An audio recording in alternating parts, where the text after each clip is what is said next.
येत नाही. इतका अनमोल असताना त्या भगवंताचं नाव आहे. एक साधू महाराज, एक साधू होता. इतका भजन करत होता, इतका भजन करत होता. आणि एक नास्तिक होता. तो साधू त्या नास्तिकाच्या जवळ गेला. नास्तिक म्हणजे ज्याला देवाचं नावही आवडत नाही. आणि त्या नास्तिकाच्या जवळ तो साधू गेला. त्याने मनामध्ये भजन करायला सुरुवात केली. ओम नमो भगवते वासुदेवाय, ओम नमो भगवते वासुदेवाय. या मंत्राचा तो रात्रंदिवस जप करायचा. आणि त्या साधूचं आणि त्या नास्तिकाचं घर असे जवळ जवळ होते बघा. खरं तर असं म्हटलं जातं की नास्तिकाला देवाचं नावच आवडत नाही. ते म्हणाय तो त्याने ओम नमो भगवते वासुदेवाय असं म्हणायला सुरुवात केली. तर नास्तिकाने एका दिवशी त्याला म्हण, काय लावतो रे, उठलं की सुटलं ओम नमो भगवते, डोकं पकून गेलं त्या भगवते वासुदेवाय. त्यांना सांगितलं आहे, ऐक ना, माझ्या देवाचं नाव खूप गोड आहे रे, तू सुद्धा घेत जा. शांत बस, कमीत कमी माझ्या समोर तरी तू नाव घेत जाऊ नको. काय म्हणून उठलं की सुटलं, काही काम धंदा करत नाही, काही नाही, उठलं की सुटलं माळ घेतो, ओम नमो भगवते वासुदेवाय, ओम नमो भगवते वासुदेवाय म्हणतो. काय करतो तुझा देव?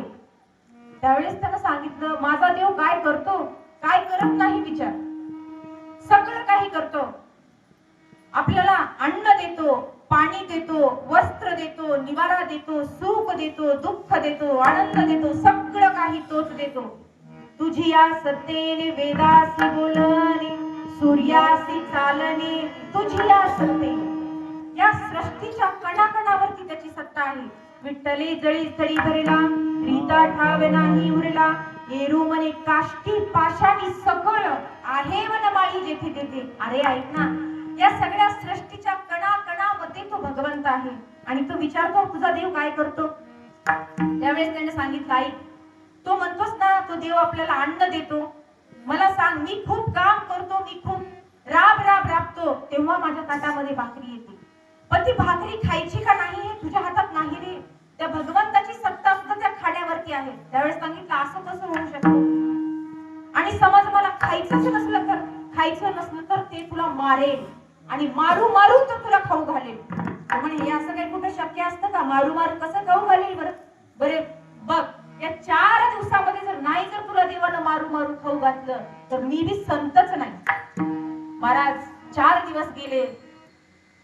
तो संत भगवंताकडे गेला आणि देवाला विनंती करू लागला, हे देवा ऐक, तावामध्ये मी सांगितलं त्याला की माझा देव मारू मारू खाऊ घालेल. देवा, आता माझी लाज राखायची तुझ्या हातात आहे, कसं करायचे तसं करून घे. आणि तसं म्हटल्याबरोबर तसं म्हटल्याबरोबर भगवंताने सांगितलं, तू कुठल्याच प्रकारची काळजी करू नको, माझ्या हातात त्याला कसं खाऊ घालायचं कसं नाही. त्यानं डब्बा भरला महाराज. त्या डब्यामध्ये पंचपक्वान्न घातले. पंचपक्वान्नाचं भोजन घेऊन तो एका वनामध्ये जात होता. कोण? नास्तिक.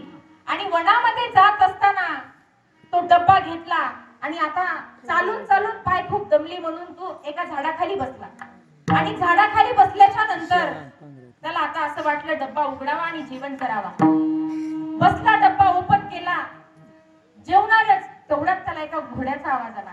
टप टप टप टप असा घोड्याचा आवाज आला. आणि तो आवाज ऐकून त्याने तो डब्बा तिथे सोडला, एका झाडावरती जाऊन बसला. झाडावरती गेल्याबरोबर घोड्यावरून काही सैनिक येत होते. त्याला वाटलं गुंडा येत की काय.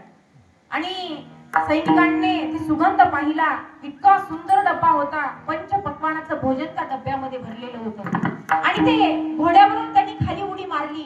आणि उडी मारल्याबरोबर त्यांनी तो डब्बा खाणार तेवढ्यात त्यांना विचार आला की बाबा, हा डब्बा आपण खातोय, पण हा डब्बा खाण्याच्या अगोदर याच्यामध्ये कोणी जर काही म्हणजे मिक्स केला असेल तर काय करायचं? आपण मरून जाऊ किंवा आपल्याला नाना प्रकारचे रोग होतील. याच्यामध्ये काहीतरी मिस्टेक आहे. मग एक सैनिक हुशार होता. एका सैनिकाने सांगितलं, अरे ऐका, हा डब्बा आताच खाऊ नका, अगोदर कोणाला तरी खाऊ घाला आणि नंतर आपण खाऊ. एकच घास खाऊ घाला, जास्त नाही. पण आता कोण भेटणार? त्यावेळेस त्या सैनिकाने मोठ्याने गर्जना केली, इथे जो कोणी आहे, जो कोणी असेल तो ताबडतोब या डब्याजवळ या, अन्यथा त्याला गोळी घालून मारण्यात येईल. तसा तो त्यांनी गर्जना ऐकल्याबरोबर असा हल्ला आणि झाडाचे पानं काय झाले? झाडाचे पाने सुद्धा हल्ले.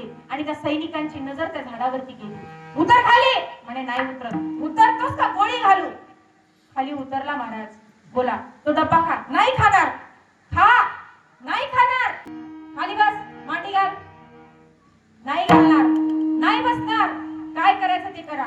गोळी काढली महाराज. खरोखरची गोळी नव्हती, खोटी खोटी होती, पण भीती दाखवण्यासाठी काय होत. बस खाली, मांडी घाल. बसला महाराज.